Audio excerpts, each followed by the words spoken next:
Dr.S.Senthilkumaran of Chennai. Sir would be taking a session on stats, audits, standards, and quality indicators pertaining to the medical record documentation.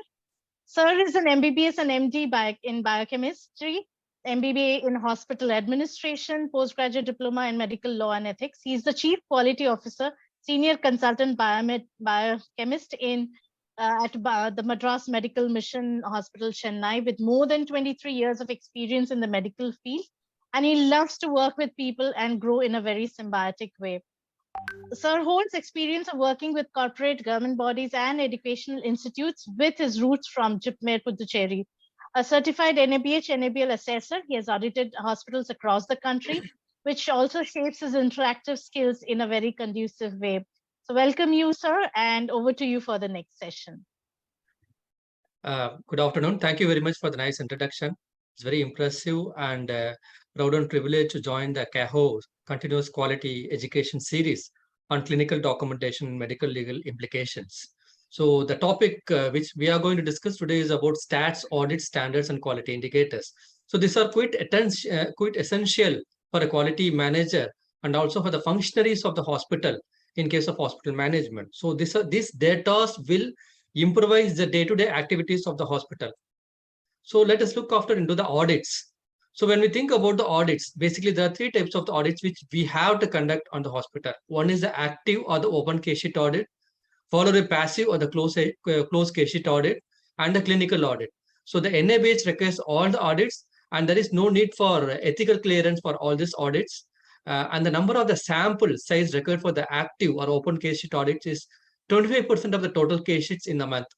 So if it is 100 case sheets which you are documenting, you have to take a 25% of the total amount of the case sheets in a random sampling way, and you have to disperse along daily activities. This 25% is further subdivided and we discuss about the audits. So when we come into the audits, we have three main audits which has to be conducted in a hospital. One is active and open case sheet audit, followed by passive and closed case sheet audit, and clinical audit. And all these audits are mandatory with the NABH, and there is no ethical clearance needed for the audit. So we'll discuss about the active or the open case sheet audit. So we have to, total number of sampling is around 25% of the total case sheets in a month should be audited on a daily basis. Suppose if you are taking 30 case sheets, you have to audit at least one case sheet per day in a specific time period. Okay, and for that audit, we have a customized checklist as per the needs. So we have to form the attributes to look into the active case sheet audit. And what are the important limitations of this active case sheet audit is the corrective action of the deficiencies noted by the audits should be closed on daily basis. This is one of the important challenges where a quality manager and the management will face. So we will be auditing each and every case. It will be finding some deficiencies. We can put an extraordinary, what I can say, statistics also. But the real thing, the real end point is the end user has to be aware of that, and they have to take the corrective actions. That is the clinicians. Okay, so it is basically the area where we have to look after, and we have to have a complete command over this area. Corrective action on daily basis. We have to close the corrective actions on the daily basis, which will enhance the patient care. So what are the advantages? Patient safety will be reassured and reduce the deficiency of the case sheets, improve the quality of the records. The frequency of the open case sheet audit is daily on all working days. Next is a passive or the closed case sheet audit. So all the so to make it simple, all the case sheets has to be looked into. So totally the total number of samples is 100%. All the case sheet will look into the closed case sheet audits, and we have a customized checklist as per the needs. And here the challenge is the preventive action of the deficiencies by the end users. So we will be doing the corrective actions based on the deficiencies, but the preventive action further, how it can be prevented, has to be dispersed for the end users, that is the doctors. So we have to have a complete understanding, and we have to have a complete communication and accountability through the clinicians, where we have to disperse the details pertaining to the deficiencies of the open and closed cases, and we have to prevent the further recurrence of those deficiencies. And awareness, and the advantages are the awareness of the importance of medical records and avoid litigations. As far as the records are perfect, you may not have dip into any litigation. So these are all the basic evidence which will speak for yourself. And the next one is the clinical audit. So it is as per the requirements, we have to do at least minimum, it is advisable to do 2 clinical audits in the medical record department in a year. So it is as per the requirements should focus on 3 important aspects of the clinical audit, that is the structure, process, and outcome. So we have to prepare the raw data as per the needs. So the closed case sheet audit checklist, it is not limited to this. We can extend also based upon the needs of your requirements. Some of the important attributes of the closed case sheet audits are: we have to look for the initial assessment completed by the doctors immediately after admission, plan of care proposed within 24 hours, allergies noted down on the file folders, risk, benefit, complications, alternatives of anesthesia, surgery concern, patient relative signature obtained whenever it is necessary, doctors and witness signature present, date, time, and signature of the surgeon, nurse, and preoperative time out present, doctor's notes with name, sign, signature, date, and time, register number. This is quite essential. It has to be present. And medication names written in capital letter and it should be legible. ICD coding for diagnosis and procedures completed. And previously, the ICD coding was included in the quality indicators, but as per the NABS 5th edition, it is removed. So we can include this ICD coding as one of the attribute of the closed case sheet audit. Instructions regarding how and when to obtain the urgent care present. Follow up on medications, advice, and instructions given. These are the major attributes which is limited to the closed case sheet audit. When we look into the open case sheet or active surveillance case sheet audit, the criteria which we look after into the first one is patient identification, UHID number, initial assessment, nursing care plan, nutritional screening, reassessment, signed by the duty doctors and consultant, nursing notes, provisional diagnosis, derived outcomes, and general concern. With these attributes, the required amount of the cases will be looked after on daily basis, and the corrective actions and preventive actions has to be completed then and there. That completes the completeness of the auditing. And the audit can be represented as statistics using the Pareto chart and pie chart. The Pareto chart will best describe the 80-20, I mean, the deficiencies in the prioritized manner. So it is advisable to do the Pareto chart so that we can, what are the major things and which we have to look after. So for example, which we have done the audit where the initial assessment and signed with the duty doctors and consultant contributes a major deficiencies in the cases, and the rest of the things are nursing care plan, etc. So either we can do the statistics using the Pareto chart and pie chart, so which will be self-explainable and can be properly decipherable by the clinicians. Next comes the clinical audits. So the clinical audits, we have to select some of the topics which will be enhance the excellence of the department. So it has to be the topic of the topic of the audit has to be evaluated. Is that audit topic is concerned with high cost, volume, and risk to staffs and users? Obviously, the MRD it cannot be. Is there any relevance of the quality problem? Is the topic is very expensive? Is there good evidence available for informed standards? So whether we can do based on our requirements, or we can follow based on the international standards or systematic reviews, national clinical guidelines, etc. And is the problem amenable to change? And the clinical audit should address either any one of the component of the healthcare. That is, either it can address the structure, or it can address the process, or it can address the outcome of the process. I will give some of the example of the clinical audits. So we can do a clinical audit on continuity of the case sheets, which will address the process of the process of the care, functionaries. Clinical audit on unauthorized abbreviations in case sheets. When we look after into the case sheets, there will be many unauthorized abbreviations. So we should have a complete list of authorized abbreviations. We can do a clinical audit based on that also. So there will be so much of jargons where the doctors and duty doctors will do repeat all and so many things. I don't know. It depends upon and we have to look after. We can do a clinical audit on unauthorized abbreviations. It's just like a Pandora's box. When we open into that, we can get many peculiar type of abbreviations which will be really relevant for doctors and also for the patient care. Clinical audit on patient referral turnaround time, which concentrate on the outcome, which will be very sensitive audit, but also it will be helpful for the patient care. Clinical audit on unauthorized signature on the cases. For example, physician assistants and Ayush doctors are not permissible in Tamil Nadu. So we can look after whether unauthorized signature as one of the component of the clinical audit. So these are the topics which we can suggest, and it is not limited to this. We can do based on the requirements of the hospital for the clinical audits.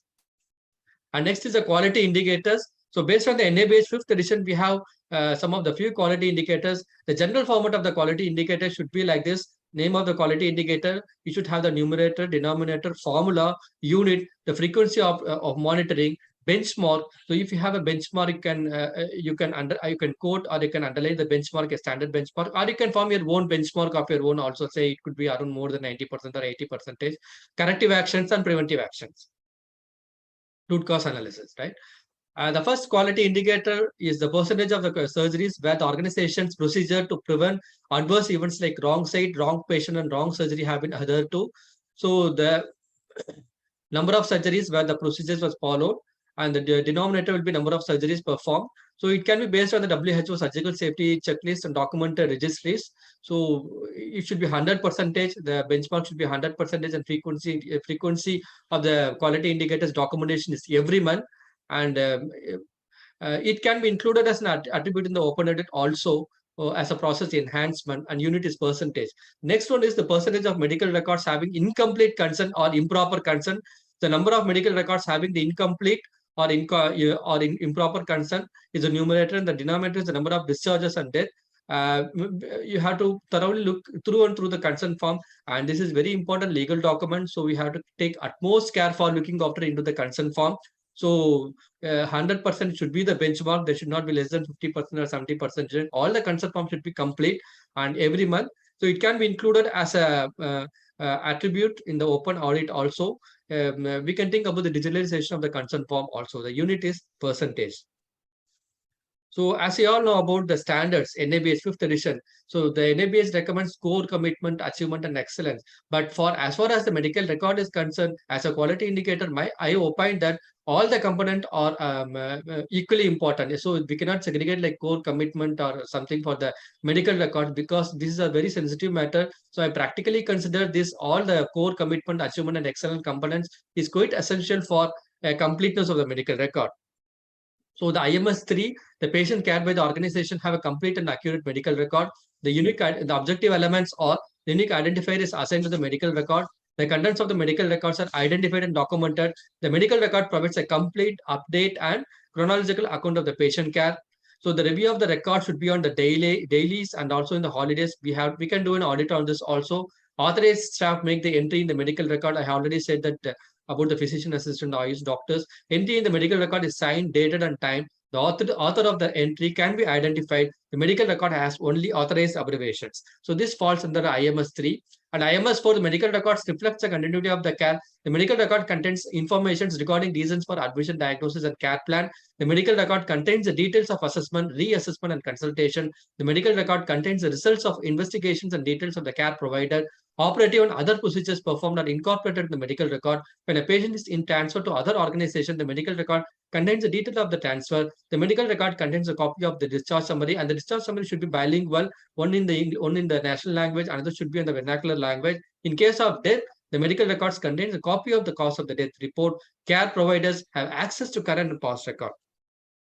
IMS 5 states that the organization maintains confidentiality, integrity, and security of the records, data, and information.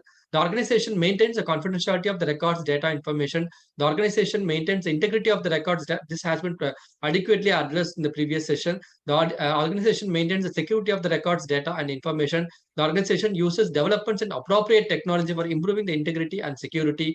The organization discloses privileged health information that's authorized by the patient and or as required by the law. Requests for access to information, the medical records of patients, physicians, and other public agencies are addressed consistently. The organization of current and relevant documents, records, data, and information and provides for the retention of the same. The organization effective process of document control. And here one of the important issues and challenges faced by any organization is there will be unauthorized use of Xerox copies and unauthorized use of checklists in each and every department. So in order to prevent that, you have to put a medical record number. The MRD department has to have a complete control over the documentation by putting the MRD number. And if the department want to introduce any new records, it has to be addressed in the MRD meetings. After that, obtaining permission from the MRD meetings and MRD committee members, it has to be properly documented and properly numbered, and it has to be properly controlled.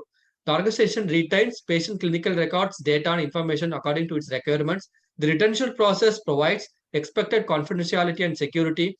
the destruction of medical records, data, and information are in accordance with the written guidance. We have discussed about this.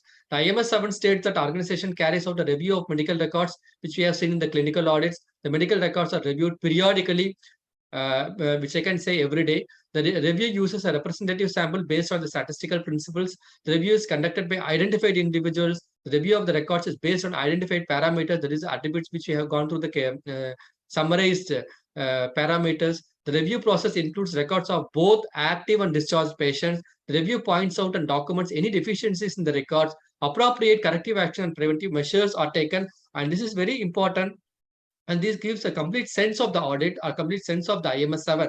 So we have to take the corrective action, preventive action, and you have to look after, is there any improvement in the medical records after the clinic, after the open and open and closed case sheet audits, and we have to, we can have our own statistical way of enumerating those things, which gives a complete sense, and it has to be discussed with the clinicians in a periodical way. And this I strongly recommend in this platform. The deficiencies, the corrective action, the root cause analysis, the preventive action has to be discussed with the clinicians on once in a quarterly, and we have to summarize and we have to disperse and we have to communicate all those data with the clinicians, and they should be aware about the outcomes of the audits so that the recurrence will not be there, and the newcomers will be aware about the importance